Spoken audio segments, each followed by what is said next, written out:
Senator Chandler. Thank you, Madam Deputy President. I rise today to speak in support of the Treasury Laws Amendment Putting Members' Interests First Bill 2019. And particularly after that last contribution that we have had on this bill, I want to put it on the record that this is a bill about choice. This is not a bill that is stopping people from having life insurance if they want. What this bill is about is giving people the ability to choose insurance if they want to, if they're in a certain cohort. What we are in effect doing is empowering people to take control of their super. This is also a bill about young people. And as the youngest member of the coalition in this place, and I believe also the youngest member if we include the opposition in this place, it gives me great pride to speak on a bill that will have such a profound impact on young people. And also being slightly closer in age to the cohort that we are talking about here, I like to think that I might have some authority to discuss in my contribution today some of the reasons why young people become disengaged with superannuation and how this bill that we're discussing today will seek to improve that. Madam Deputy President, this is a sensible piece of reform that we're discussing today, which will allow young superannuation scheme members choice in how they take out insurance products within their superannuation and prevent their low balances, which we know this cohort traditionally has, from having their balances eroded by fees for insurance products that they may not need or want. This bill requires that insurance be provided on an opt-in basis only for members with balances below $6,000 and any new members from 1 October 2019 who are under the age of 25. And I'd like to dwell for a moment on those two important words, opt-in. We're not saying that young people don't need life insurance. We're not saying that young people or people with balances below $6,000 can't have life insurance.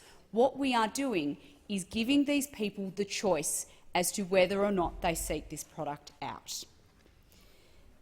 If you want insurance through your superannuation fund, you can choose to have it under this bill.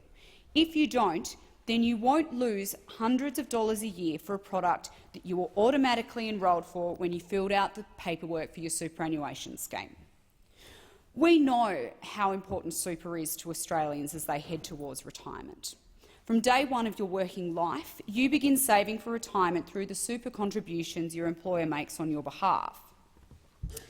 And because super is so important, we should be encouraging young Australians to be aware and engaged in their super choices so they can avoid excess fees and understand how their money is being invested.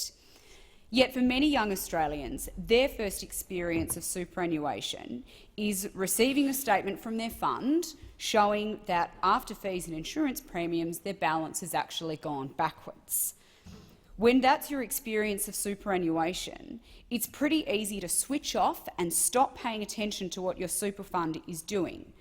And Senator Gallagher mentioned in his contribution just now the importance of engaging young people in super, and inferring that because young people aren't engaged with their super, then that's why we need to compulsorily enforce these insurance products upon them.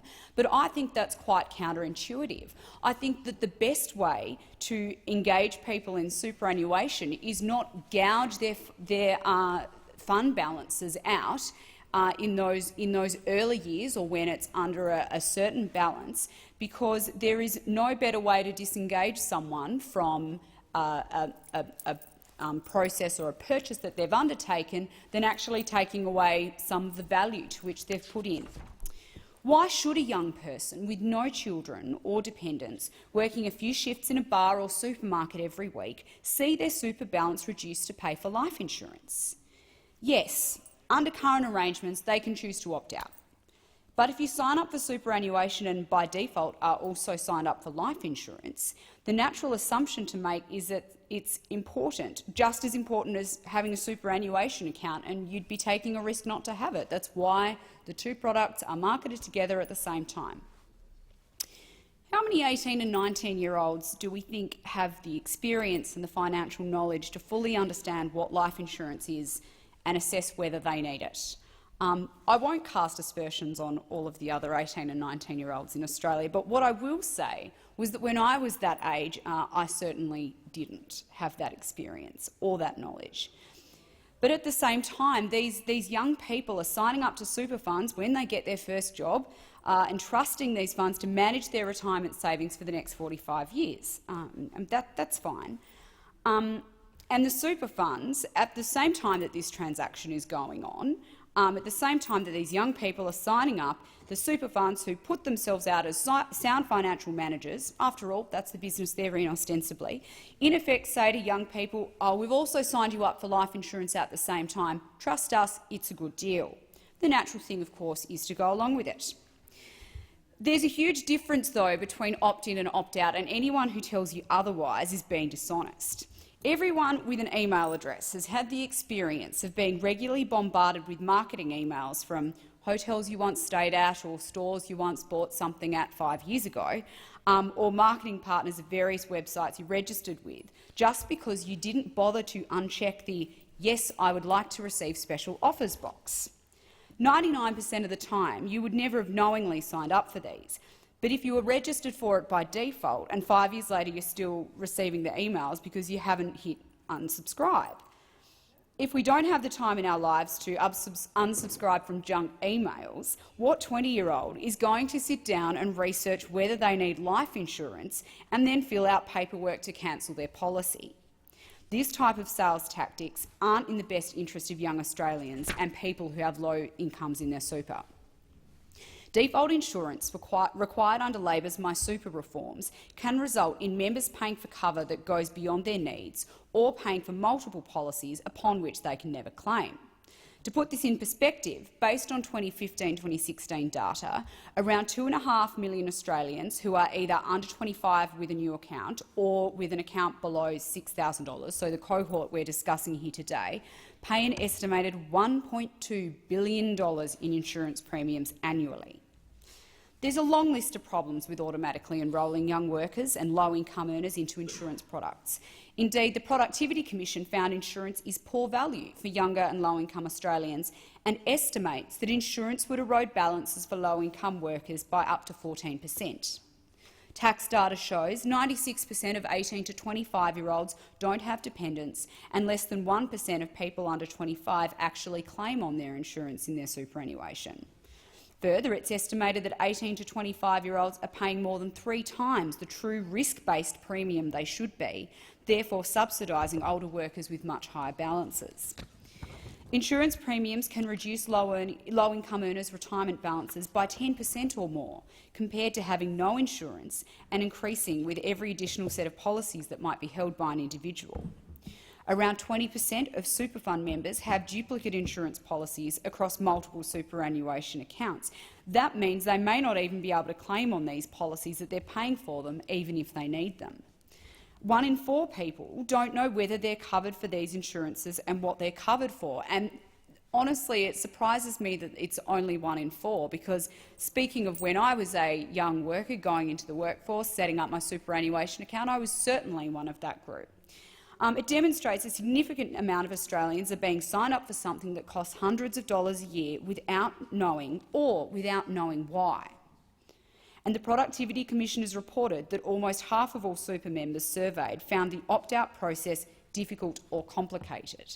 And again, I think that is an important point, going back to the metaphor of unsubscribing from emails. It's a difficult process.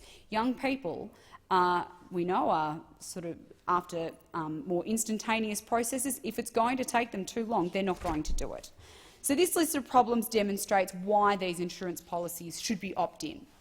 Through this bill, the government will ensure that members who are at particular risk of account balance erosion or will not have insurance provided as a default unless they're directed otherwise. Of course, there is nothing wrong with being cautious and choosing to insure yourself against death, permanent disability or loss of income. But that should be an individual's conscious decision, particularly when you're just starting out at work or working casually and the costs of insurance premiums can exceed the amount your super fund is earning every year. This bill doesn't claim there is no value in insurance, and certainly some of the contributions on the other side today have suggested that it does, and that's just not true. And the bill also doesn't claim that there aren't occasions where the insurance offered through super schemes has been important to individuals and their families. But what this bill does do is ensure that people make a conscious choice about the financial products they're signing up for. I know that the insurance industry has been lobbying heavily against these reforms.